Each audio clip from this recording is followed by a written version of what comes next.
Good evening, IL family, and welcome back to your Inclination Life broadcast where we talk about positive living via simple truths. It's Coach Tamil / Lady Tamil here, and I want to welcome you guys back in. Just want to say happy Monday. I pray that you had a wonderful weekend, and I want to thank you for joining me on the broadcast tonight. So last week I started a discussion talking about living life, and when I really got into the discussion, I was really focusing on life for us as a believer. There really is a difference in how we live, but we were intended after we crossed over to have an abundant life in Him. And so therefore, with it comes some requirements, but we still get to enjoy life. Maybe not in the same manners, but we come to love the things that God loves. And so tonight I want to continue that discussion. And I may just continue in a series on this, but for tonight, I'm talking about a quality life, addressing anger. Anger, we see so many people around. There are so many things to attribute to the sicknesses and stuff in each other, in people's bodies and stuff. So I'm definitely not saying on tonight that anger is like the sole thing that does this. But what I want to say on tonight is that anger is a big part of a lot of the issues that we experience in life. It's a great part of the setbacks that we experience in life. Anger does have a place in our life. Let me just preface this discussion when it comes to standing up for the things that are wrong in life, when it comes to speaking out on those things that God instructs you to speak out on. But I find in life that we sometimes, even as believers, we get so wrapped into what angers us, what bothers us. We spend more time on what bothers us than elevating the things that are great in our lives, elevating the things that are good, elevating the great things that people do in our lives. So I just want to talk about that a little bit on tonight. And one of the things that brought me to discussion, because I kind of think about, I talked to, when I put in my intro here, I put war with others and the war that is within ourselves. A lot of times when we think about anger, we think about anger as projected out and towards people, but it really starts from internally. It's a warring thing that goes on within ourselves. Another thing that I thought about was a volcano. Have you ever thought about a volcano and how it erupts? When I began to think about anger, I thought about something that's lying dormant within us, and there's something that sparks that to happen. And now you go into the research of volcanoes. There's some volcanoes that can lay dormant for over 10,000 years. But within us, just speaking on a normal basis, there are some of us that things have lied dormant. But when the right things click, a lot of times things come up out of us and they begin to erupt. And I thought about a volcano because when you think about the lava coming out and how it erupts and it begins to flow down the volcano and it flows to other things and it begins to affect so many things in life. And that's how anger is in our life. It begins to erupt from the inside out. But when it flows out, when it flows down, it affects so many more things than just we ourselves. It affects so many people. It affects so many environments, like our family, like our working environment. And so we're going to get into that just a little bit a lot of it on tonight. And so anger by definition is a strong feeling of displeasure, and it's usually accompanied with opposition and conflict. Anger, I want to say on tonight, it is a normal emotion. I believe if it was not a normal emotion, that God would not have even addressed it in His word. But you can find in James 1:19 that He says, be slow to become angry. So He knows that this is something that this is a normal emotion, but He says for us to be slow to become angry, because this lets us know that we have some control over this thing. This lets us know that there is something that we can do about this thing, that we don't have to walk around and be known as angry people. We don't have to walk around and be known as upset people. Ephesians 4:26 says, in our anger, we are not to sin. And that's something so many of us do because we are not controlling it. And so, it is not the emotion that is unhealthy, because we do have that, but it is the response that is unhealthy on tonight. It's the very response that we have that makes it so unhealthy. It's not necessarily emotion. The emotion is not good for us either, but God is already telling us there are going to be times when we get angry. There are going to be times when we get upset, but we we should be slow. Every little thing shouldn't send us off course. Every little thing shouldn't send us out the door. I can say from a person, I'm speaking from experience on tonight, from being a person that every little thing I would set me alight, everything that would set me on fire. And as God allowed me to live a lot longer, I start realizing like the negative things that was doing, not only for my environment, but being just viewed as this person that is angry. That's not a good way for people to view you. That's not good for you. And I'm going to finish our conversation off tonight with why that's not good.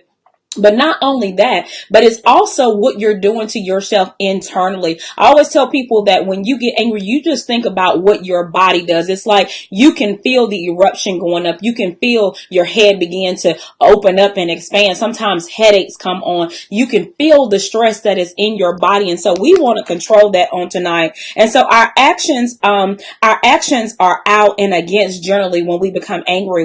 They come up, but they actually go out and they go against. A lot of times hidden innocent bystanders, a lot of times hitting innocent situations because we've completely lost control. And so it's like the first thing that crosses our path actually is the thing that results in it. And so that may be a person that it was not intended for. That may be a situation that is not intended for. Have you ever even been on your job with somebody and they just came in and they were already upset? And so the least little thing that happened, even though it wasn't really intended for the person that was there, but they came in with that thing on them. They came in with that eruption on the inside of them. Our actions are within. They start within. I've said this multiple times, and they simmer and build up.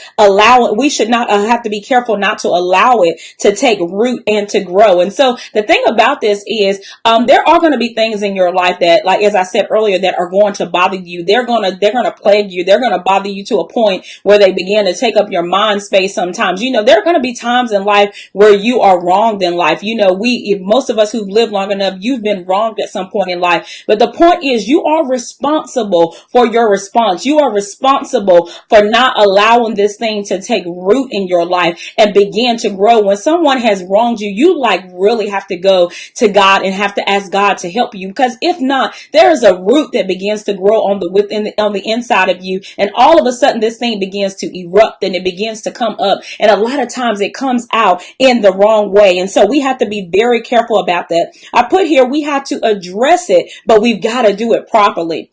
So the thing is, we cannot be harmful with our intent. So, a lot of times when someone has wronged us, when we feel like we're being wronged, sometimes people do things in sly ways and we recognize okay, you're not doing me right in this situation. Sometimes it can be on your job and you're like, they're showing favoritism. They're overlooking me and you feel wronged. And all of a sudden things begin to take root up on the inside of you. And now you're not really saying what the issue is, but all of your actions are saying, I'm upset, I'm bothered. There's something that you're not doing with me. Sometimes in relationships, when you feel like you're wrong, but you're trying to play it cool and you're trying not to say anything, but all of your actions, your body language, everything is saying, I'm upset about something, I'm bothered about something. And so we've got to address it, because if not, it takes root. It takes root and it grows and it goes all over the place and it spews everywhere, and it's not a healthy thing on tonight. And then I put here, we cannot address it when we at 11. I said at level 11. So on a scale to 1 to 10, you have left the scale and now you're on level 11 and you're trying to address a situation because now you've totally lost control. So you've got to get back into a place of calm. You got to get back into a place where you can talk about it. And everybody should learn what that place is for themselves. They should learn where that calm space is, where they can begin to talk about things. And it's vice versa, especially if you're trying to handle a scenario with another individual and you see that they're on 11. Always try to wait until things calm down. I know that it's not easy sometimes when you're in the heat of the moment, when you're in the heat of what's going on, you want to address it right then and there, but nothing is going to come out of that. And so you have to wait for it. You have to wait for it to dissipate a little bit and calm down. I also put here, not without thought. Like, you cannot address situations without thought. Sometimes just sitting back thinking, sometimes just talking to God before you go into that situation and address it. He will fix it all before you ever get there. And then if there's something to address, he allows that space where you and the other party or parties involved can talk about this thing, where it brings about a peace in the situation. I put here also that we cannot handle things without love. We have to handle things with love. And so when we're handling things on tonight in situations when we're angry, and especially when I think about people that are in situations where they've been angry with people for a long time, they've been upset for a long time, they've let this thing take root and grow in them, and now this has become a way of life. When I think about that on tonight, I have to say we've got to go back to God, and we've got to, when we go in to settle this thing, when we go in to get this thing right, we number one have to go in there with love. The second way we have to go in there, we have to go in there with an intention for resolve. Not just I want to go in there and get my points across and we're going to walk away with nothing resolved. We're never going to come to a place of agreement. But when I go into this conversation, I've got to go into this conversation so that I can come to a place of resolve.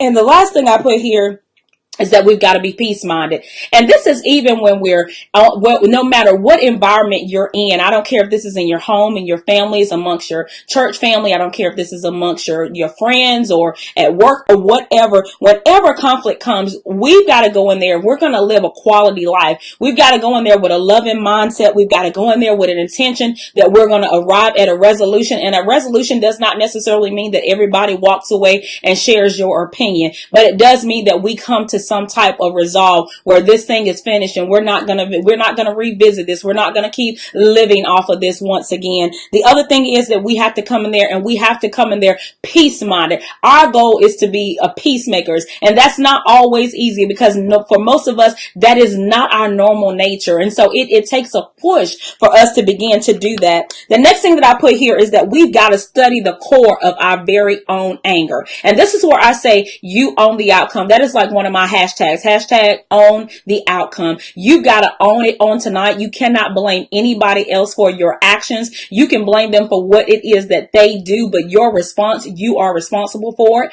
And so you've got to own the outcome in this thing on tonight. And in order to do that, you've got to start to study the very core of your anger. You got to study the very core of what makes you upset, the very core of what makes you respond in such a way. Sometimes when we study the core of our anger, we'll realize that anger goes way back. It goes way back to some situations that have nothing to do with the now, but we never dealt with the past. And so therefore we're building off of that, and we're living off of that. One of the things that I really don't like is the commentary, especially for African American females, the angry black woman. I don't like that commentary, because I hate when someone sees someone and they just denote that, okay, you're upset, so you are just another angry black woman, without, a lot of times people are not going to take a moment, and they're not going to get into the core of you. They're not going to go beyond the surface of you. They're not going to go into who you really are. They may not even have time. It may be a first encounter. And so this is why you've got to own the outcome,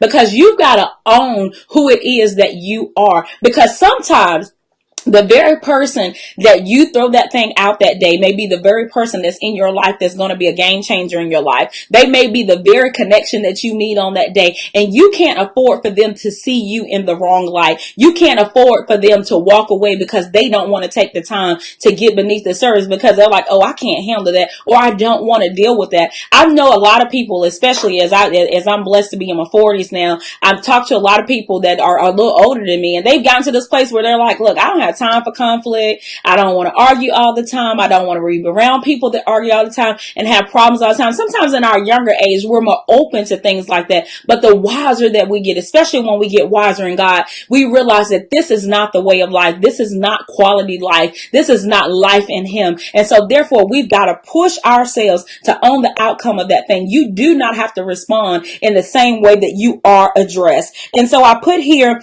when we study the core of our anger, we have to see, is it from a self-serving place? And when I say that, are you responding? Are you upset because your ego has been bruised? There's going to be times in life where your ego is going to be bruised. Sometimes your ego is going to be bruised because the very person that is bruising your ego is doing it out of ignorance. Sometimes they're doing it because they don't know any better. They have not matured to the point. And this is your time. This is your chance to be a game changer, because you get to reflect in your maturity. And I know on the inside, inside you may be dying because you want to respond. I've been there, done that, and probably will be in that situation again. But you got to reflect the maturity. You've got to reflect the change in character that God has given you on tonight.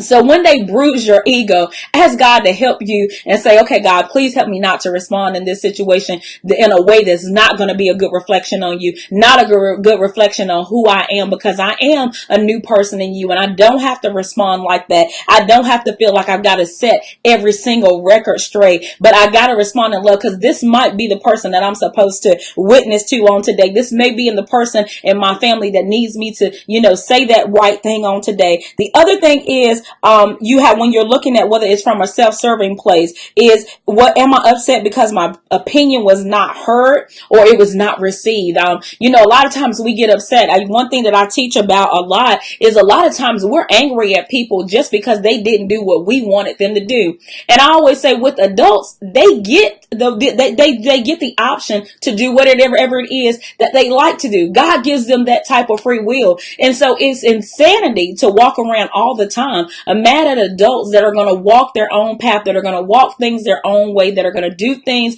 their own way. You can share your opinion with them, but if they don't accept it, if they don't receive it, if they don't respond to it, if they don't lip off it, you got to say, oh well, and you got to move on, because you too will be in a position where someone is saying something to you, someone is giving you advice, and you may not receive it. So therefore, just think about that when you get upset with other people in that position. Another thing that may make you self-serving is that you're upset because your desires have not been met. Let me tell you, if you live long enough and you got especially if you got some people around you that you love, they're going to do something where they're not going to meet your desires. There's going to be a season in their life where it seems like they're in tune to everything else but you. That can be from your child to your spouse to your parents or whatever. There's going to be a place in your life where you feel like, hey, it looks like I'm not important. It looks like you're not paying me any attention. And it does not mean that they're not paying you any attention, but that self-serving side of us says, hey, look over here, look at me. And so we got to be careful though that we don't let anger be our response. There's a way to talk that thing out. There's a way to get that point across and say, I need your attention, or I need to fellowship right now. I need to go sit out at dinner. Your dear friend, may be busy, but I need to go, sister, I need to go sit out and I need to sit down and I talk. Anger should not be the response. And so because neglect, we've got to be very careful when we observe ourselves, because when we feel neglected, anger usually is the way that we respond. It starts off as hurt. It starts off as feeling like, nobody really cares about me. Nobody, nobody's called me. Nobody's texted me. Nobody in the world, thinks that I'm important. And it starts off as this feeling of neglect. It starts off as this feeling of hurt and pain, but that quickly shifts over to anger. And so that's why you got to check it on tonight. And I put here, as much as we need each other, because we do need each other. We were created to be beings that fellowship with one another. We are not robots moved by the push of buttons. And so you got to remember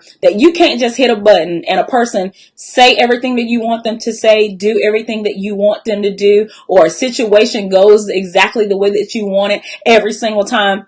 We're not living in a robotic world, no matter how great the technology. And you wouldn't want people that were just robotic. You wouldn't want people that just would move by every sway of everything that you said. I know it may sound good in theory, but that would mean that they lack personality. That would mean that they lack being personable, that they lack being interesting. And you wouldn't want that in your life, because that would mean that they would not be who they really are at the end of the day. And I put here, when we depend on people to do as our mind thinks they should, we are already setting ourselves up for an eruption. And so that's what I just spoke about. When you live this life and believe that just because I've said it, that makes it law over other people's life, you're setting yourself up every single time to be offended. You're setting yourself up every time to be angry. And greater than that, what you're doing from the inside out is depleting you. And so we've got to gain control of ourselves, and we can definitely do that with the help of God through and by the Holy Spirit. I put up a quote tonight video earlier today on Instagram, and it was from Eleanor Roosevelt, and it says, anger is one small letter away from danger. The only thing that anger is missing is that D in the front of it,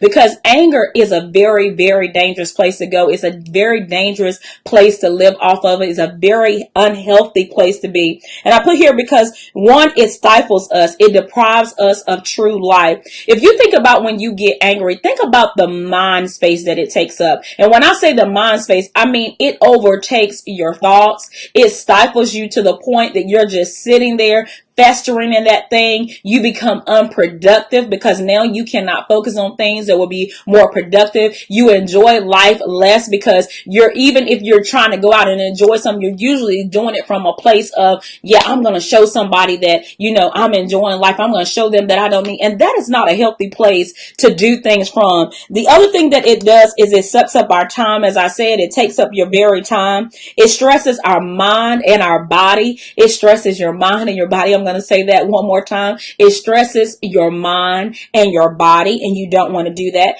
It makes us very unattractive. And I'm not talking about just physical attraction. I mean, it just makes that whole space about you, your whole aura, that things that makes people just want to walk up and talk to you for absolutely no reason. They don't want to do that. They're not going to approach you. And then I put here last of, but certainly one of the most important things is it hinders our effectiveness. James 1:20 says, human anger doesn't produce the righteousness of God. We're not a good reflection of who lives on the inside of us when we allow anger to control us. And so as I close tonight, I want to remind you that anger is a normal emotion, but the problem comes in not in the emotion. It comes in our response. It comes in our actions. And sometimes anger can mess with our mindset to the point that our thought processes about others, about ourselves gets jacked up.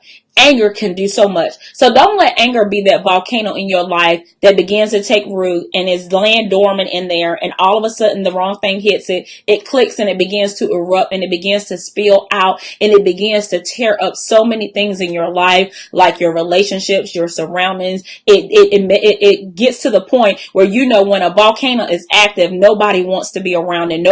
They warn you not to go in the area because at any moment it can explode. And that's what happens when you're known for that type of mindset, when you're known for those type of actions, those type of behaviors. People stay on the very perimeter, or those that even know you very well will tell other people, don't get too close because that volcano may erupt at any time. So if we're going to live a quality of life, this is one area in our life that we definitely want to get under control, that we definitely want to own the outcome of, because we want to be like the best people that we can be in God, for not only for ourselves, but for other people as well. When we go out into this world, that we can make an impact, that we can be light. So I hope you've enjoyed this conversation on tonight. And I hope you'll join me next week as we have another conversation about positive living via simple truths. Have a good night.